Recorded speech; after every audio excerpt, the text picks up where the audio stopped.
1월 5일자. 자, 국민은행으로부터 5만 원, 상환 조건은 3개월을 차입하고 보통예금 통장에 입금하였다. 그럼 해석하면 내가 국민은행한테 3개월 만기로 돈 빌린 게 있어요. 맞죠? 3개월 만기로 돈을 빌렸는데 그게 통장에 5만 원이 꽂혔다라는 뜻이잖아요. 맞죠? 자, 그러면 계정 과목. 그렇죠. 이게 상환 조건 3개월 차입이니까 단기 차입금. 맞죠? 그다음 또 그렇죠. 보통예금. 그렇죠. 보통예금. 이렇게. 자, 그럼 보통예금부터 하겠습니다. 자, 보통예금 증가 감소. 그렇죠. 증가해요. 왜? 통장 잔액이 늘 거 아니에요. 돈 빌렸으면. 그래서 보통예금은 증가합니다. 근데 보통예금은 성격이 뭐예요? 자산이에요. 그럼 자산이 증가하는 거잖아요. 이렇게. 그럼 자산은 본래 위치 어디? 차변, 증가면. 그죠? 그대로 차변. 이렇게요. 맞죠? 제가 이렇게 쓰는 건 여러분들한테 보여드리려고 쓰는 거지 실제로 이렇게 하시는 거 아니에요. 그죠? 이렇게 그러니까 보여드리기 위한 거예요. 실제로 이렇게 적고 나면 여러분 시험에 오래 걸려요. 물론 연습하실 땐 이렇게 적는 것도 괜찮긴 하지만 그래서 여기에 보통예금 네 5만 원 이렇게 적으면 되는 거죠. 자, 그 다음에 우리가 단기 차입금이었죠, 요거? 3개월을 차입? 자, 그럼 단기 차입금이 증가해요, 감소해요? 증가해요. 단기 차입금 자고로 채무입니다. 은행한테 돈을 빌렸으니까 갚아야 될 채무예요. 단기 차입금, 채무가 증가한 겁니다. 그럼 단기 차입금은 성격이 뭐죠? 그렇죠, 부채입니다. 그럼 부채가 증가한 거예요. 그럼 부채는 본래 위치 어디? 대변. 증가니까 그대로 대변. 그래서 이게 단기 차입금 5만 원 이렇게 적으면 돼요. 자, 근데 이제 1월 6일이 문제입니다. 1월 6일 많이 틀려요, 진짜로. 요거 1월 6일 해볼게요. 1월 6일. 여기서 많이 틀립니다. 여기서 제가 이제 초심자분들이 교정해 드릴 거 설명드릴 거예요. 자, 1월 6일자 볼게요. 자, 보니까 거래처예요. 3개월 이내 상환이 갚는 거죠, 여러분들. 갚는 거.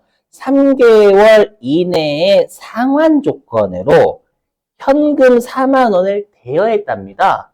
해석하면 내가 돈 4만 원 빌려준 겁니다요. 맞죠? 근데 3개월이니까 단기가 되겠죠? 그럼 계정 과목. 그렇죠. 일단 현금. 그 다음에 우리 돈을 빌려주면 계정과 뭐였어요? 대여금. 근데 3개월이니까 단기 대여금. 그죠? 그래서 일단 계정 과목은 현금 단기 대여금이 나와요. 그죠? 여기다가 좀 적어볼게요. 현금, 좀 어려운 단기 대여금. 이렇게 두 가지 나옵니다, 여러분들. 그죠? 자, 그럼 쉬운 건 항상 현금입니다. 자, 질문 현금 증가 감소. 그렇죠, 감소죠. 돈을 빌려주면 돈이 나가야 돼요. 자, 현금 감소. 그럼 현금은 성격이 자산입니다. 그럼 현금이 감소했다라는 건 자산이 감소한 거예요. 그죠? 그럼 자산이 감소, 자산은 본래 위치 어디? 하변? 감소면. 맞죠, 반대편, 대변. 이렇게 합니다, 이렇게. 그래서 분계를 끊으면 여기에 현금 4만 원. 여기까지 되시겠죠? 자, 질문. 자, 단기 대여금 증가해요, 감소해요? 여기 헷갈리고 당연해요. 초심자도 처음에 미치는 줄 알았어요. 처음에 공부할 때. 단기 대여금 증가? 돈 빌려줬어요. 돈 빌려줬어요. 그렇죠. 이게 핵심이에요. 뭐냐면, 잘하셨어요. 좀 잘하시네. 뭐냐면, 잘하셔서 서운한 거 아니에요, 절대. 무슨 말이냐면, 현금을요, 여러분이 가장 많이 하신, 특히 초심자분들이 가장 많이 하신 실수가 뭐냐면, 현금을 다른 계정 과목에 적용시켜버려요. 뭐냐면, 현금이 나갔으면 현금 자체를 끝내야 되는데, 이 현금을 단기 대여금에 적용시키는 거예요. 돈을 빌려줬으니까 돈이 나갔으면 단기 대여금이 나갔네? 단기 대여금 감소 이렇게 하는 거예요. 큰일 나는 겁니다. 현금이 감소한 거예요. 단기 대여금은 단기 대여금 자체로 증가 감소 판단해야 돼요. 현금이 아니라. 맞죠? 그럼 우리가 단기 대여금은 내가 돈을 빌려준 거잖아요. 그럼 돈을 빌려주면 뭐가 있는 거예요? 채권이 있는 거예요. 단기 대여금을 자산만 딱 생각하면 단기 대여금 자산이 돈을 빌려줬대. 자산이 증가했나? 자산이 감소했나? 헷갈린다면 자산이라고만 생각하면 맞죠? 근데 단기 대여금을 채권이라고 생각해봐요. 돈을 빌려줬으면 채권이 는다. 이건 바로 나온단 말이에요. 맞죠? 그래서 꼭 채권 채무는 꼭 채권 채무 이렇게 알고 계시면 진짜 베스트. 그렇죠? 그래서 단기 대여금은 채권이에요. 그러면 돈을 빌려주면 채권이 어떻게 돼요? 증가 감소. 그것도 증가해요. 돈을 빌려줬다 자산이 증가되고 바로 좀 잘 안 돼요. 처음에 되셨어요? 이렇게? 자, 그러면 단기 대여금 채권이 증가했어요. 그럼 우리가 단기 대여금 성격이 뭐죠? 자산이죠. 그럼 자산이 증가한 겁니다. 그럼 자산은 본래 위치 어디? 차변? 증가는? 그죠? 그대로 차변. 그죠? 이렇게. 그래서 차변에다가 단기 대여금 이렇게요.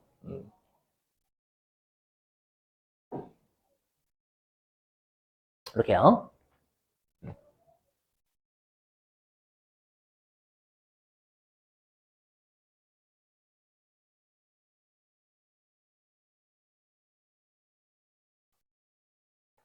자, 이제 1월 7일 2개 남았습니다. 요거 하고 실기 들어갑니다.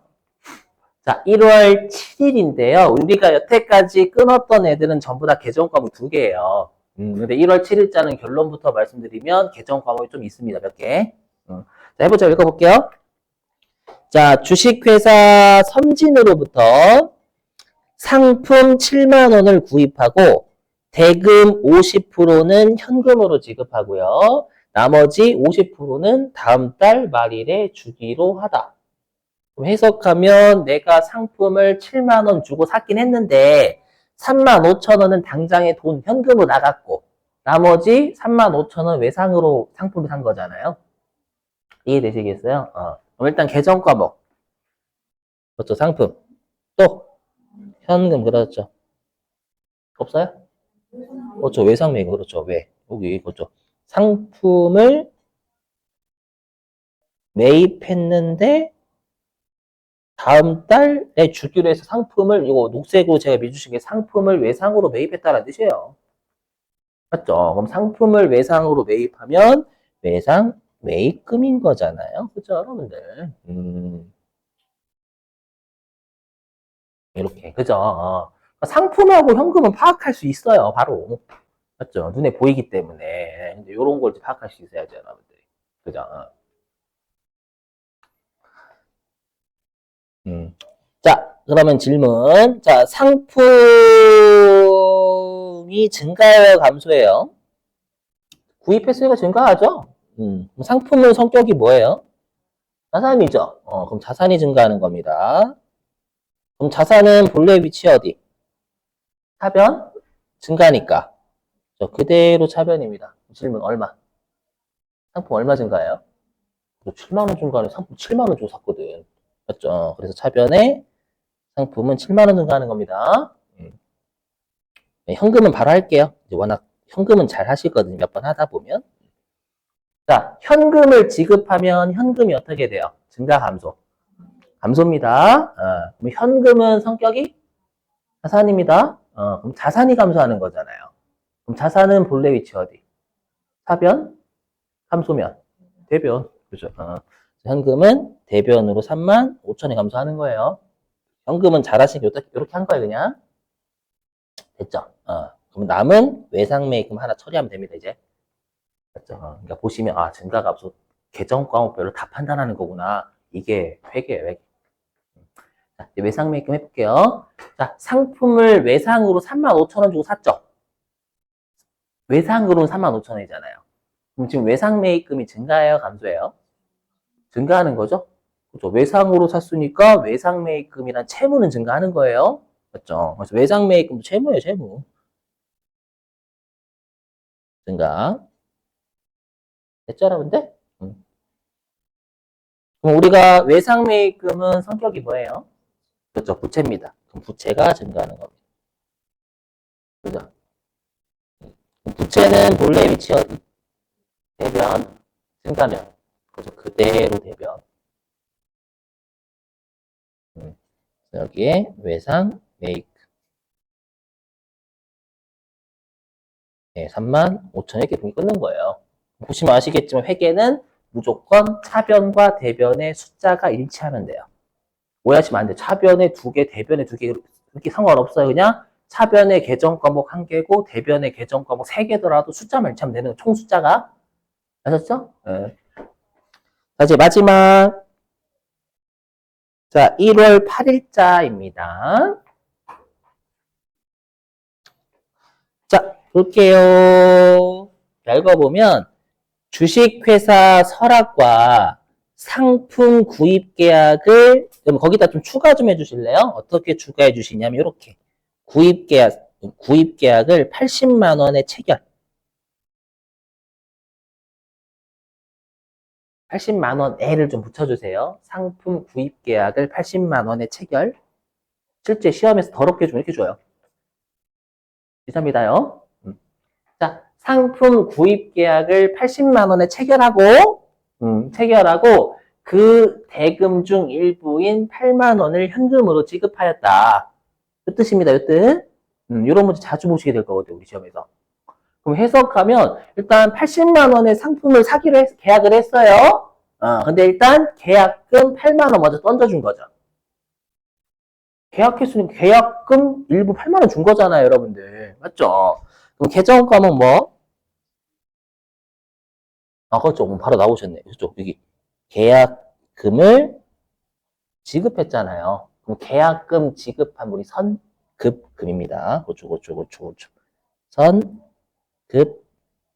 선급금이에요.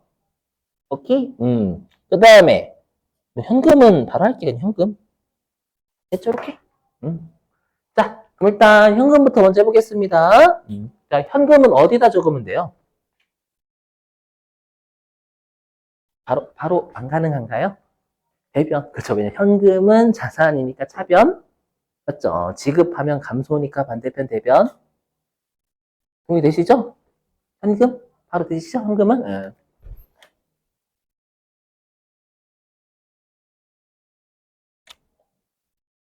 자, 질문 선급금. 증가해요? 감소해요?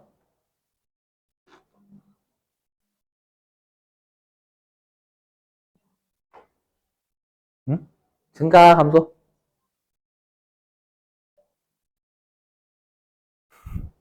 이거 충분히 이해한다니까, 여러분들. 자, 감소라고 생각을 하시면 그건 현금을 선급금에 적용해버린 거예요. 현금, 그러니까 계약금을 줬어요? 그럼 현금이 나갔으니까 계약금도 나갔네? 이렇게 생각한 거예요. 그럼 큰일 납니다. 계약금, 선급금은 선급금 따로 별도로 얘가 증가 감소했는지 보셔야 돼요. 그죠? 그러니까 현금이라는, 다시 한번 말씀드리지만, 현금이라는 계정 과목은 현금 자체로만 적용시키고 끝내야 됩니다. 그죠? 그러면 선급금이 먼저 지급한 계약금인 거잖아요. 그럼 계약금 줬죠? 그럼 먼저 지급한 계약금이 줄어요, 늘어요? 계약금을 줬어요. 그럼 우리 선급금이 먼저 지급한 계약금이잖아요. 맞죠? 그럼 내가 계약금을 줬으면 계약금 지급한 금액이 늘어요, 줄어요? 늘어요. 내가 계약금이 빵원이었어, 빵원? 내 계약금 8만 원 썼어. 그럼 썼으면 계약금은 8만 원이 늘 거 아니에요, 여러분, 준 거는. 선급금의 뜻이 뭐냐면 먼저 지급한 계약금이거든요. 그럼 계약금을 지급했으면 먼저 지급한 계약금 잔액은 늘 거 아니에요, 8만 원이. 맞죠? 그럼 조심하셔야 돼요. 그럼 선급금은 언제 감소하냐면 제가 선급금이 자산이라고 했죠. 그 이유는 뭐냐면 계약금을 지급하면 물건이나 서비스를 받을 권리가 있다라고 했잖아요. 맞죠? 그럼 언제 감소하냐면 물건을 넘겨받으면 줄어요. 회계에서. 왜? 물건을 넘겨받을 권리인데 물건을 넘겨받았으면 이제 권리는 없는 거잖아요. 해석되세요? 그래서 다시 한 번 말씀, 선급금은 언제 주냐면 물건이나 서비스를 제공받으면 권리는 사라집니다. 그때. 그렇죠? 그러니까 계약금을 지급했을 때는 계약금 잔액은 느는 거예요. 근데 물건을 받으면 이제 물건 받을 권리는 없어지는 거잖아요. 그때 감사한다라는 거예요. 아셨죠? 그래서 선급금을 현금에 적용하시면 안 된다라는 거예요. 그래서 선급금은, 그리고 선급금은 채권이에요. 받을 채권, 물건이나 서비스를 받을 거니까 이거 채권이 있는 거거든, 상대방한테. 야, 계약금 줬잖니, 물건 넘겨! 이거잖아, 여러분들. 맞죠? 그러면 내가 선급금을 주면 계약금, 채권이 증가해요, 감소해요? 증가. 맞죠? 증가. 아직 물건 못 받았으니까 계약, 맞죠? 선급금, 계약금을 주는 순간 물건 아직 못 넘겨받았잖아요. 채권을 증가하는 계약금 준 거 자체로는. 오케이? 그럼 선급금은 성격이 뭐라고요? 자산이에요. 그럼 자산이 증가하는 거죠? 그럼 자산은 본래 위치 어디? 차변? 그죠? 근데 증가하니까 그대로 차변이다라는 거예요. 여기에 선급금 8만 원 하고 끝내줘야 돼요. 80만 원 제가 왜 넣었을까요? 걔 때문에 여기. 계약. 그죠? 어쩌라고. 무슨 말이에요? 80만 원에 계약을 체결했는데 80만 원 줬어요? 안 줬잖아. 그냥 입으로 떠든 거예요. 떠들어듣고 그냥 8만 원만 움직인 거예요. 자산, 부채, 자본, 재산산의 재무 상태에 영향을 준 금액은 8만 원이 80이 아니라고요. 80만 원 그냥 계약만 한 거예요. 계약만. 여기 여러분 80만 원 적고 있는 분들 꽤 많다라는 거 이렇게 내시면 어렵게 되면. 아셨죠? 자, 됐습니다. 그럼 우리 좀 쉬었다가 9시에